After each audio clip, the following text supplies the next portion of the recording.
Karena hanya dengan ditulis ilmu itu abadi. Enggak boleh riwayat itu hanya berdasar karena kamu hafalan mundobit itu terus tidak nulis, tidak boleh. Kita itu punya pengalaman buruk dan itu eman betul. Gini ku fiqhul Les bin Sa'ad. Al-Les afqahu min Malik. Dewi Imam Syafi'i. Al-Les afqahu min Malik. Illa anna ashabahu dayya'uhu, kata Imam Syafi'i. Lais itu orang paling alim, alimu Misra, faqihu Misra.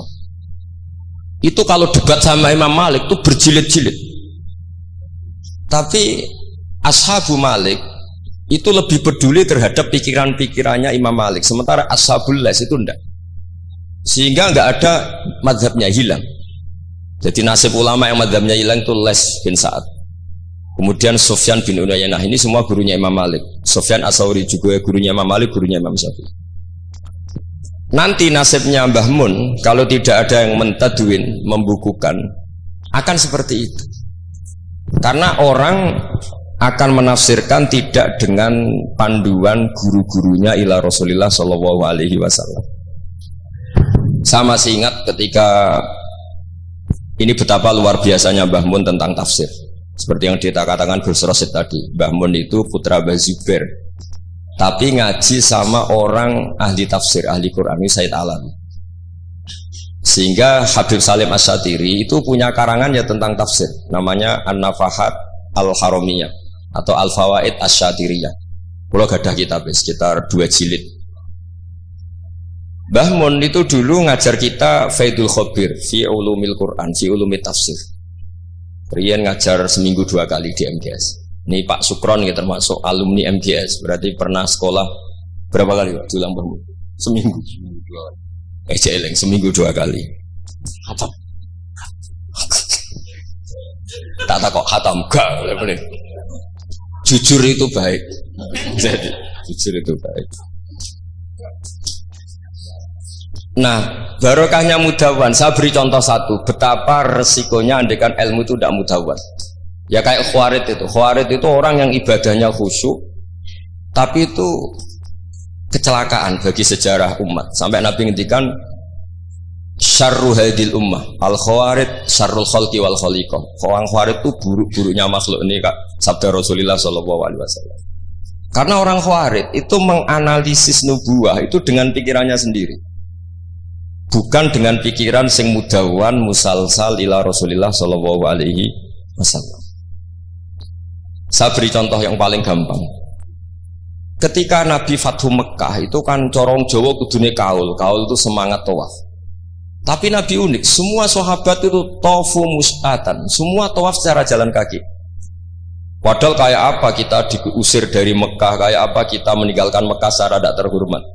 Mestinya Fathu Mekah yang diperjuangkan mati-matian itu menjadikan hal yang luar biasa. Dan kita punya kaidah al-ajur bi qadrit ta'ab, bahwa pahala itu sesuai tingkat kesulitan. Tapi Nabi itu unik, semua sahabat itu tawaf jalan, tapi Nabi itu tawaf rakiban. Nabi dengan santainya naik unta, kemudian beliau tawaf. Itu andai kan tidak ditadwin, tidak dibukukan oleh ulama-ulama, termasuk Imam Nawawi yang ngarang Majmu', maka orang Khawarid atau yang sejenisnya, nggak usah diterjemah garis keras atau garis apa nanti sensitif, pokoknya Khawarid dan sejenisnya. Dan itu di Mekah, jadi kamu jangan ngait-ngaitkan dengan Indonesia. Itu mesti menafsirkan kok enak Nabi lengas-lengas numpak unta sing liyane melaku. Tapi barokahnya tafsiran ulama itu dibukukan. Nabi yang saat itu tofa rokiban, ya, Nabi yang saat itu tawaf secara berkendara, itu afdolu mungkin bi alfi fadilatin sampai ila mala nihayatallah daripada yang tawaf masyian. Karena yang tawaf berjalan itu hanya melakukan satu kaidah bahwa al-ajru bi qadrit ta'ab. Tapi itu punya resiko fikih jangka panjang. Andai kan Nabi ikut tawaf jalan, maka akan dianggap syarat sahnya tawaf harus berjalan. Dan itu kita kesulitan ketika kita setengah lumpuh, setengah sakit. Lalu kalau kita pakai kursi roda, pakai skuter, dalilnya apa? Barokahnya Nabi tawaf rakiban, maka ada solusi, ada referensi kalau kita tawaf tidak Masyian, yaitu dengan cara naik kursi roda dan yang lain-lainnya. Maka ketika Imam Nawawi, maka yang dilakukan Nabi itu fardun alaihi. Nabi melakukan itu harus, karena Nabi harus menjelaskan ke umat bahwa tidak termasuk syarat sahnya tawaf adalah secara berjalan, tapi naik juga boleh. Itu andaikan tidak ditadwin oleh ulama, maka pikiran ini tidak sampai kita. Dan kita rodok-rodok khawarid, kok enak Nabi. Padahal Nabi pas itu ya sehat. Nah sama. Ketika Mbah Mun ngersakno Gus Yasin jadi wakil gubernur, juga banyak Gus Rosid ini, Gus Subak kerso jadi DPR RI, Gus Kamil ya ketua DPR Rembang. Itu maka menjadi fikih bahwa ulama itu tidak harus berhadapan-hadapan dengan negara. Buktinya orang sekali berbah Mun, putrane diminta disuruh mengkhidmati negara. Sehingga harus menjadi tradisi besar bahwa ulama dan umarok tidak harus berbenturan. Bukan masalah menangkal. Coba kalau itu tidak ada rawinya, paling golek gaji, paling golek duit. Nah itu kan ruwet. Itu tafsiran khawarid.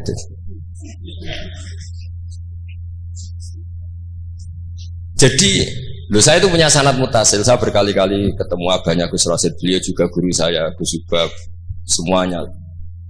Itu ketika beliau menolak itu Mbah Mun maksa. Gus Kamil dulu pertama disuruh jadi DPR ya menolak, sampai pernah transit di dalam saya di Jogja itu 3 hari. Dan Mbah Mun akhirnya sampai duka harus mau. Tapi lama-lama kita tahu bahwa beliau ingin menyelamatkan Indonesia, bahwa Indonesia nggak perlu dipertentangkan antara ulama dan umar. Nah, itu harus terus. Karena kalau kita ingin versi tertentu, pasti Indonesia itu chaos. Chaos itu ya chaos lah. Guru hara. Kalau guru hara terjadi safkut dima, pengaliran darah. Yang dosa kita. Makanya Mbah Mun sering cerita ke kita. Saya tidak pernah bilang saya ke kita. Semua santrinya levelnya sama, karena sama-sama dengar. Bedanya lali mbak eling gitu. Ambek paham sama tidak paham gitu. Sebetulnya saya ingin bilang saya, karena saya berkali-kali khasoni bidzalika syekhuna, tapi kita semua sama lah, sama-sama mutawatir sama. Fiqhus siyasa atau fiqhul imamah atau fiqhul khilafah, terserahlah bahasa sampean. Itu juga harus diwariskan. Sehingga dulu sampean tak ceritani, dulu yang semi-semi khawarij itu ya sudah banyak. Wah Nabi itu harus ngomong akhirat terus, masa Nabi jabat. Oke, dari segi jabatan itu duniawi, kesannya buruk karena jabatan itu duniawi. Tapi kalau dibalik, atardo ayyaku nasolihu tahta yadidzolim. Kue ridho kalau orang-orang yang nggak sholat, nggak cewek, nggak istinja, mimpin wong soleh.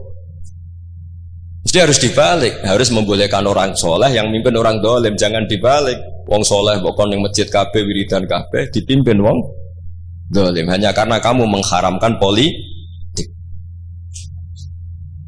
Jadi orang itu harus ngerti.